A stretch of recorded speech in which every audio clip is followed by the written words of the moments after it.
George Herrera, nama yang lahir jauh dari gemerlap New York.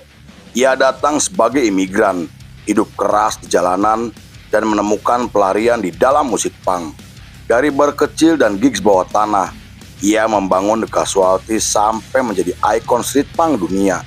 Tapi semakin tinggi ia melambung, semakin besar tekanan yang menghantam. Konflik, kritik, gaya hidup, hingga kontroversi perlahan menariknya keluar dari panggung yang membesarkan namanya. Inilah kisah vokalis The Casualties, sang legenda street punk yang kini menghilang.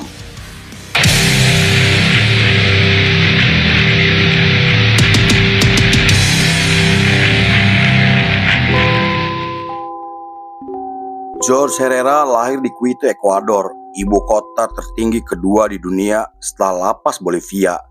Menurut majalah Metal Hammer, George pernah mengatakan ia tumbuh di lingkungan kelas pekerja yang membentuk karakternya menjadi orang yang keras kepala, kritis dan pemberontak. Saat kecil, George dan keluarganya pindah ke Amerika untuk mencari kehidupan yang lebih baik, dan konon ia pernah menetap di Los Angeles selama 2 tahun sebelum akhirnya ke New York setelah George berusia 15 tahun.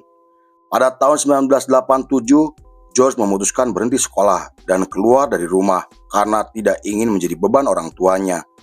Ia kemudian bekerja serabutan dari pelayan restoran, kasir minimarket, sampai kuli bangunan demi mencukupi kebutuhan hidupnya.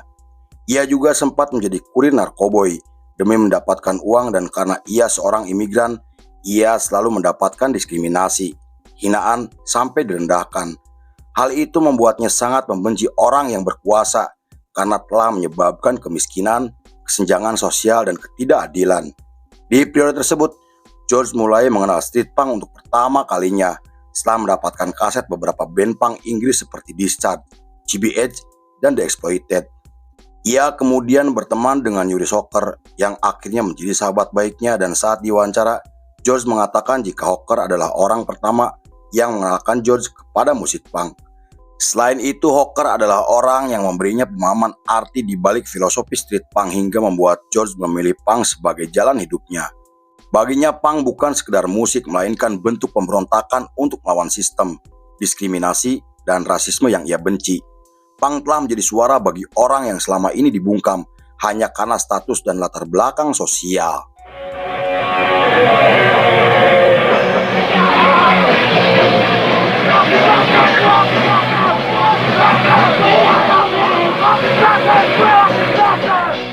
Pada tahun 1989, street punk mulai kehilangan momentum setelah polisi rutin membubarkan pertunjukan kecil dengan alasan keamanan.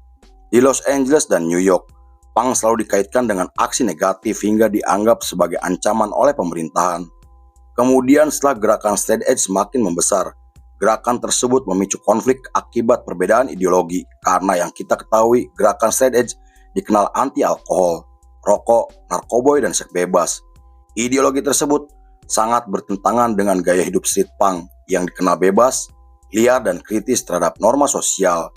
Fenomena yang terjadi kemudian mendorong George ingin menghidupkan kembali street punk, dan untuk mewujudkannya, George mengajak Hocker mendirikan band street punk bernama The Casualties. Nama The Casualties sendiri diambil dari bahasa Inggris yang artinya korban, untuk menggambarkan kritik sosial yang menjadi inti dari pemikiran George Herrera. Ia ingin menunjukkan bagaimana masyarakat miskin, kelas pekerja, dan anak muda yang selalu menjadi korban ketidakadilan sosial, ekonomi, dan politik. Secara harfiah, George menggunakan istilah casualties sebagai lambang dari korban sistem sosial, perang, kekerasan negara, dan ingin mengingatkan jika konflik atau perang hanya membuat rakyat semakin menderita. Setelah resmi terbentuk pada tahun 1990, The Casualties menggelar pertunjukan pertamanya di acara komunitas dengan formasi George pada vokal, Colin pada vokal 2, Hank pada gitar, Mark pada bass, dan Hocker pada drum. Kemunculan mereka langsung menarik perhatian banyak orang karena membawa spirit street punk yang kasar, agresif, dan penuh kritik sosial. Aksi panggung mereka yang intens sebagai bentuk penegasan jika mereka berdiri bersama korban dari sistem. Secara visual, George dikenal karena gaya berpakaiannya yang brutal seperti rambut burning, jaket kulit, sepatu boot, dan celana sobek. Penampilannya bukan sekedar gaya, melainkan bahasa visual yang memiliki banyak makna. Selain bentuk penolakan terhadap standar norma masyarakat, George memilih gaya street punk karena berkaitan dengan kelas pekerja, kemiskinan, dan kehidupan jalanan. Menurutnya, penampilan street punk adalah cara untuk membangun identitas dan melawan aturan masyarakat yang membatasi, tidak adil, dan tidak mewakili kelas bawah. Ia memilih hidup di luar sistem yang mengekang untuk membangun jalannya sendiri, dan karena hal itu para jurnalis menggambarkan George sebagai figur penting yang telah menghidupkan kembali street punk di Amerika.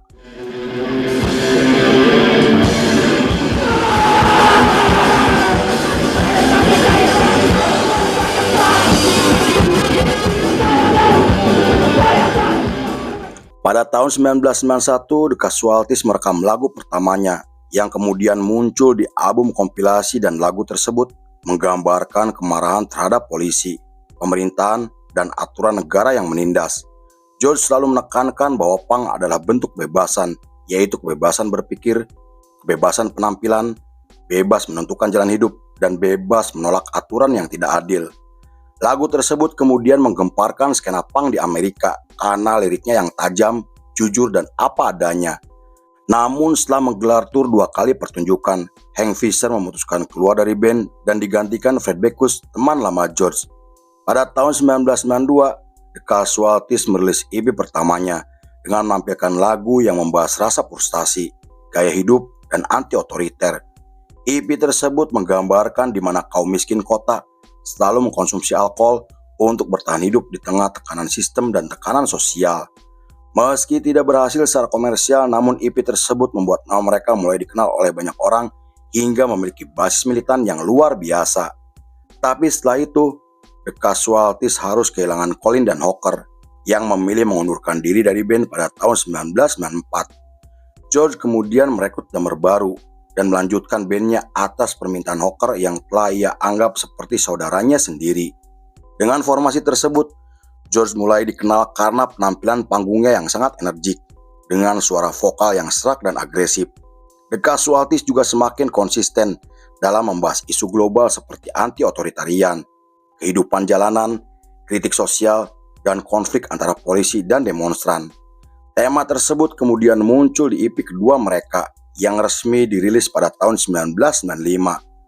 Saat diwawancara, George menggambarkan punk sebagai jalan hidup yang jujur dan apa adanya, hingga menjadi tempat untuk orang yang hidup keras, kerja kasar, tersingkirkan dari sistem, dan tidak sepakat dengan aturan sosial. Ia selalu mengatakan pentingnya kebersamaan karena baginya skena punk adalah rumah kedua yang membuatnya nyaman dan diterima di saat semua orang menolak kehadirannya. Komunitas punk juga selalu terbuka untuk siapapun tanpa melihat status sosial, ras, latar belakang, dan agama.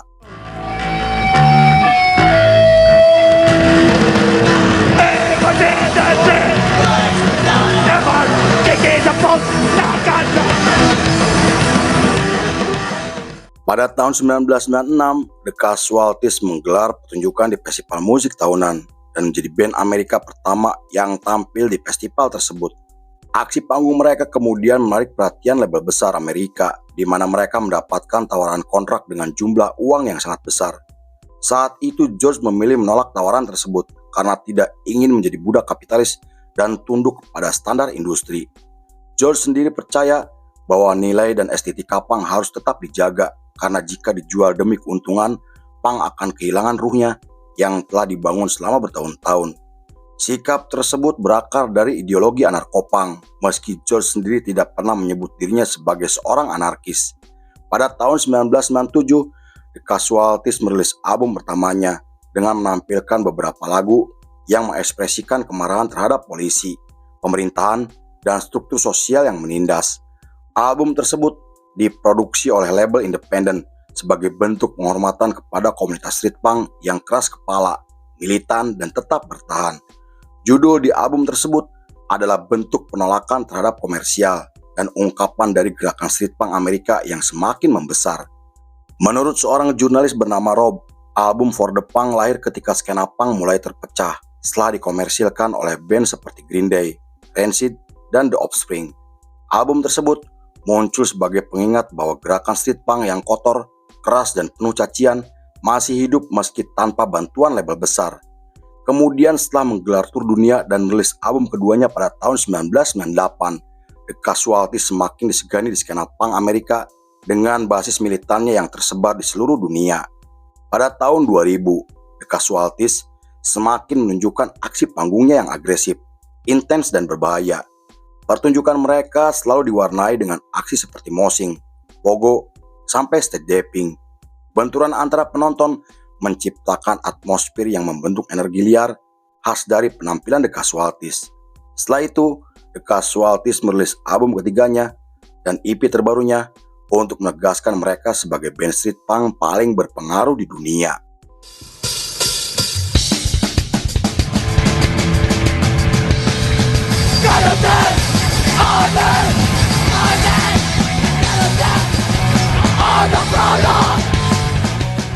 Di periode tersebut, The Casualties terus menyebarkan pengaruhnya dengan menggelar tur bersama The Exploited, GBH, dan Cockney Reject. Dalam tur tersebut, George menggunakan jaket kulit bertuliskan "Punk Not Dead" dan pesan anti-otoriter untuk menggambarkan dirinya sebagai seorang street punk. Hal itu membuat George menjadi figur paling dikenal di komunitas punk di seluruh dunia. Dan kemudian, The Casualties merilis album terbarunya yang dirilis pada tahun 2001 dan 2004. Pada tahun 2005, mereka menggelar pertunjukan di Meksiko dalam rangkaian tur Amerika Utara. Acara tersebut dihadiri oleh ribuan punk dari berbagai kota yang ingin melihat penampilan The Casualties untuk pertama kalinya. Awalnya, pertunjukan mereka berjalan dengan lancar, namun di tengah pertunjukan muncul seorang pemuda yang mengaku dirinya adalah kelompok anti-kapitalis, berteriak dan mengacungkan jari tengah sampai menuduh The Casualties sebagai band kapitalis yang layak dihabisi. Mendengar hal itu, George kemudian meminta pria tersebut naik ke atas panggung, dan tindakan George langsung menarik perhatian banyak orang yang membuat suasana pertunjukan semakin memanas. Kemudian ketika pria tersebut naik ke atas panggung dan memegang mikrofon, ia berteriak di hadapan para penonton dengan mengatakan jika The Casualties adalah band kapitalis karena telah menjual tiket dengan harga 150 peso atau 140 ribu rupiah. Beberapa penonton spontan menolak tuduhan tersebut hingga memancing reaksi keras dari para penonton lainnya.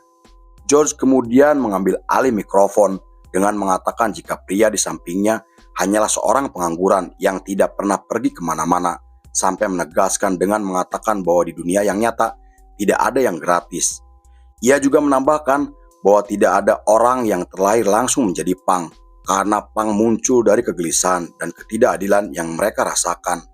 Menurutnya, sama punk harus terus bersatu dan tidak saling menyerang karena musuh sebenarnya ada di luar sana, dan jika terus bertikai, kita akan merusak budaya punk yang telah kita bangun selama bertahun-tahun.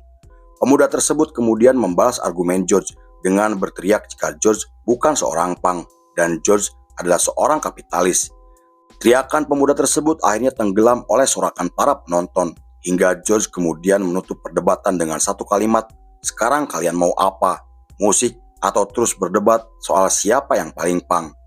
Tanpa menunggu lama, The Casualties langsung melanjutkan pertunjukan yang diiringi dengan tepukan tangan dari para penonton. Video perdebatan di Meksiko kemudian viral di media sosial yang membuat George dan The Casualties semakin dikenal hingga ke seluruh dunia. Yo quiero escuchar lo que... ¡Esa banda es capitalista! ¡La familia! ¡Todos tenemos hijos!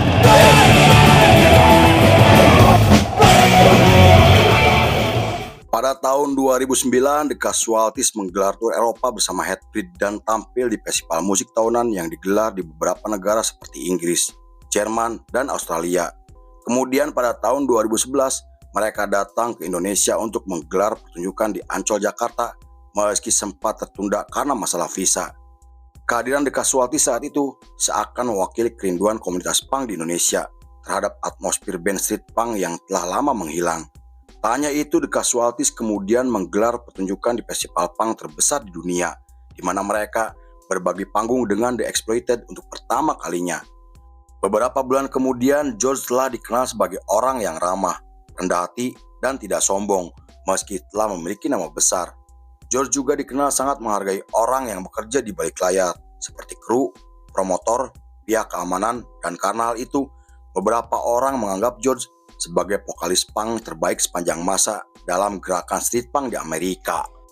Namun setelah merilis album terbarunya pada tahun 2013, muncul postingan anonim yang mengaku dirinya bernama Beth menuduh George telah melakukan pelecehan seksual kepada dirinya. Postingan tersebut kemudian menyebar ke komunitas punk, forum internet, dan media sosial hingga memancing reaksi keras dari komunitas bawah tanah. Awalnya sebagian orang meragukan postingan tersebut karena tidak menunjukkan bukti, namun setelah beberapa perempuan memposting dengan mengaku mendapatkan tindakan yang sama, isu tersebut akhirnya semakin melebar. Selain muncul seruan boykot The Casualties di media sosial, beberapa promotor juga membatalkan pertunjukan mereka atas desakan dari berbagai pihak. Bahkan ketika mereka akan menggelar pertunjukan di Kanada pada tahun 2015, pihak penyelenggara membatalkan pertunjukan secara sepihak karena tuduhan pelecehan seksual yang semakin melebar. The Casualties kemudian angkat bicara dengan mengatakan jika tuduhan yang terjadi adalah fitnah karena tidak ada bukti dan telah merusak nama George sang vokalis.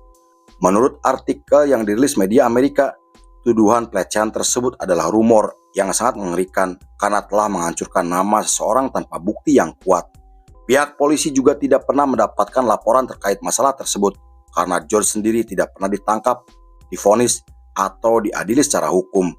Beberapa orang sampai berpendapat jika tuduhan tersebut adalah fitnah online yang membuat para pelaku fitnah sulit berdiri di satu pihak tanpa fakta yang jelas. Sampai saat ini fitnah pelecehan seksual yang dialami George masih menggantung dan masih menjadi perdebatan karena tidak ada yang tahu kebenarannya.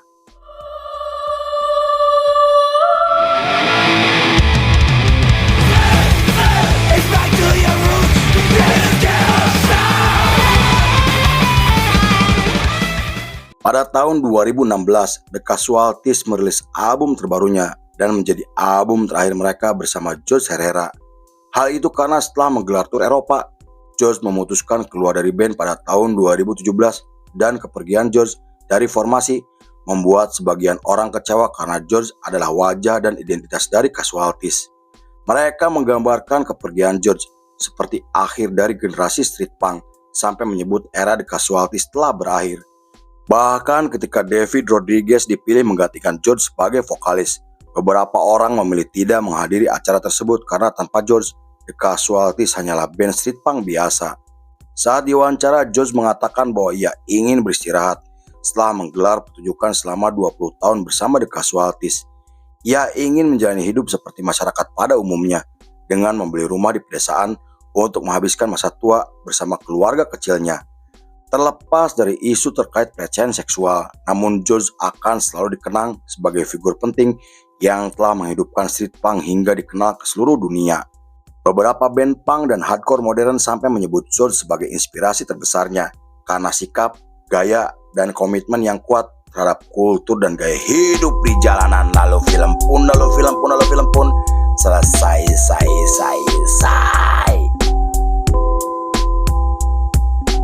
Ia pernah berteriak di hadapan ribuan manusia, tapi kini ia memilih diam di dunia yang lebih kecil, hangat, dan menghargainya. Punk memang telah membentuknya, tapi kini keluargalah yang telah membahagiakannya. Baik tukang cuangki. Yuhu!